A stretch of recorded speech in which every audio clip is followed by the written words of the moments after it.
Assalamualaikum warahmatullahi wabarakatuh. Berjumpa lagi bersama gue Privat. Pada kesempatan kali ini kita akan membahas mengenai persamaan linear satu variabel. Baik teman-teman semuanya, sebelum kita melanjutkan materi ini, jangan lupa untuk di subscribe dan share materi ini kepada teman-teman yang lainnya agar bisa mendapatkan manfaat atau mempelajari persamaan linear satu variabel.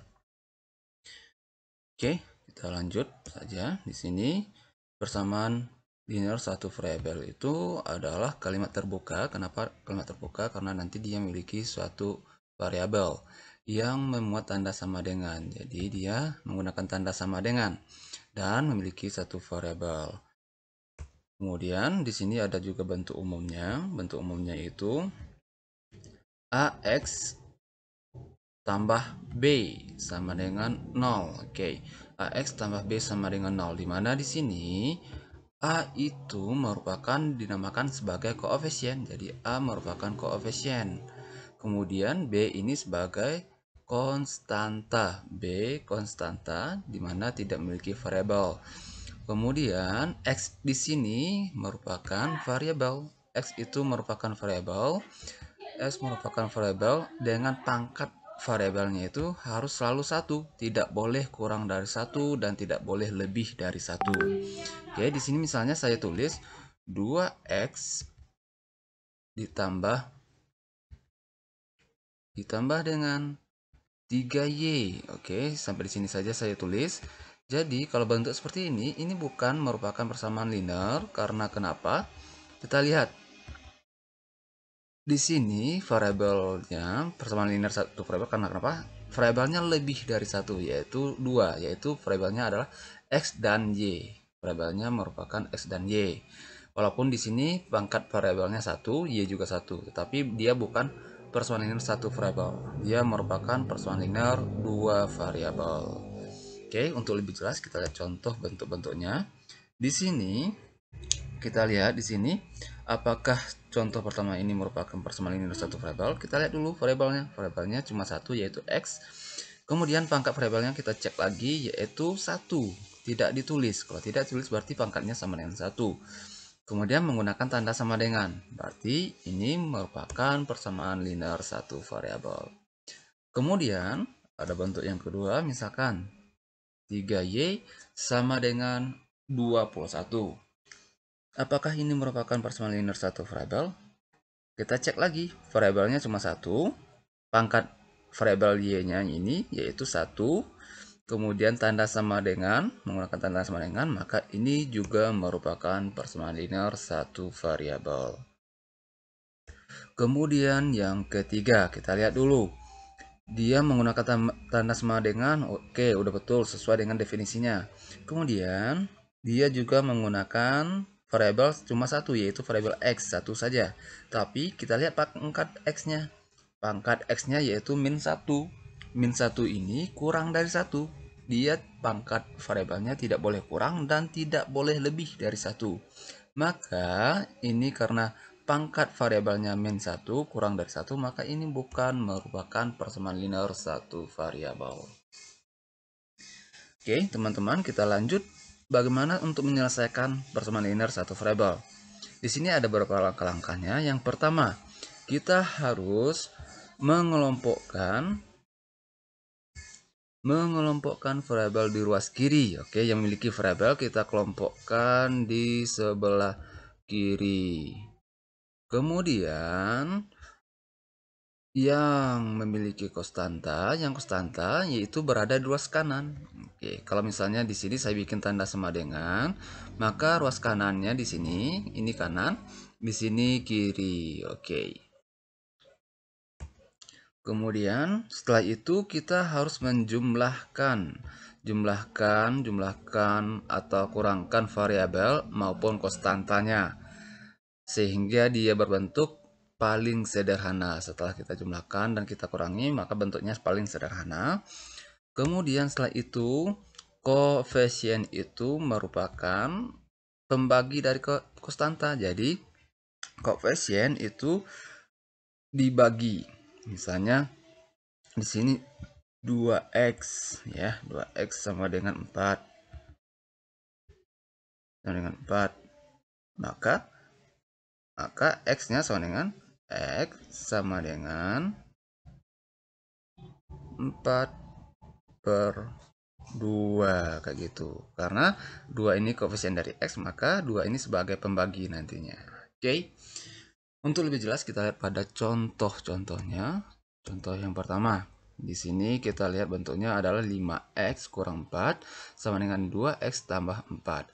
Di sini kita berdasarkan langkah-langkah tadi, kita harus mengelompokkan yang memiliki variabel 2X ini harus pindah ke sebelah kiri. Kita kelompokkan ke sebelah kiri, pindah ruas. Kemudian konstanta 4 ini kita pindahkan ke kanan. Oke, pindahkan ke kanan. Hanya saja teman-teman harus memperhatikan tandanya. 2X ini tandanya positif, kalau pindah jadi negatif. Kalau 4 ini tandanya kan negatif nih. Maka kalau pindah menjadi tambah. Jadi kalau positif jadi tambah, kurang, kalau negatif jadi tambah kayak gitu.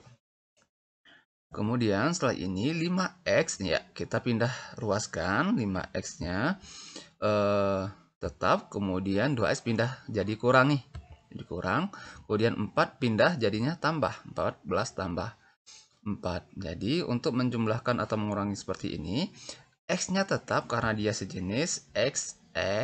Jadi yang kita kurangi cuma koefisiennya saja. 5 kurang dengan 2. 5 kurang 2, 3. Kemudian 4 ditambah dengan 14 tambah dengan 4. Ini 18. Kita lihat langkah selanjutnya ya. 3X. 5 kurang 2 sama dengan 3X. Kemudian 14 tambah 4 sama dengan 18.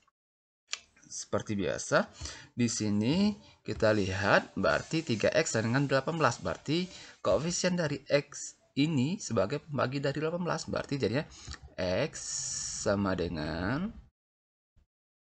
18. Oke, 18 per dengan 3. 18 bagi 3 ini sama dengan berapa? Sama dengan 6. Makanya di sini hasilnya X-nya adalah 6. Yaitu dari 18 dibagi dengan 3. Makanya 18 bagi 3 merupakan 6. Mudah dan simpel untuk dipahami. Jadi kalau misalnya teman-teman semuanya memiliki pertanyaan, silahkan ditulis di kolom komentar. Oke, untuk kita lebih jelas kita lihat contoh yang nomor 2. Di sini soalnya adalah 2A ya, variabel sekarang A ya, satu variabel juga, walaupun di sini juga punya A, jadi tetap satu variabel karena dia sejenis A dengan A. 2A kurang 9 sama dengan 3 kali 4A tambah 7. Jadi kalau bentuk seperti ini, jangan langsung kita pindahkan 4A ke kiri, tetapi di sini ada operasi perkalian. Ada operasi perkalian, maka yang harus kita lakukan dulu yaitu kita kalikan dulu.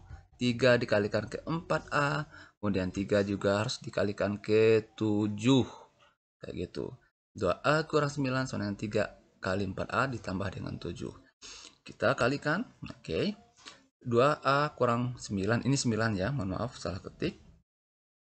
Oke, di sini 3 ini diganti dengan 9 ya. Oke, 9.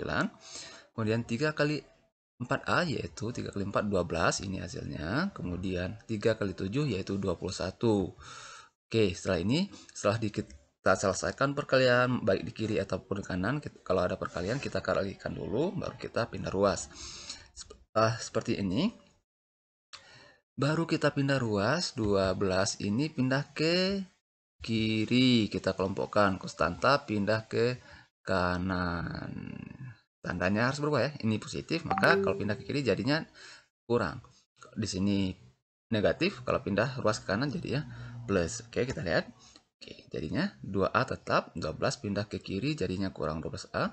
Kemudian 21 tetap, 3 pindah ke kanan jadinya 3A. Oke, setelah seperti ini tinggal kita jumlahkan atau kita kurangi. 2 kita kurangi dengan 12. A-nya tetap karena dia sejenis. 21 kita jumlahkan, kita tambahkan dengan 3. Maka hasilnya adalah min 10A sama dengan 30. Hasil 2 kurang 12 sama dengan min 10. 21 ditambah dengan 3 yaitu 30. Oke, setelah ini seperti biasa kita bagikan 10 ini sebagai pembagi dari 30. Berarti jadinya oke. Jadi hasilnya A sama dengan 30 dibagi dengan min 10. Hasilnya adalah min 3.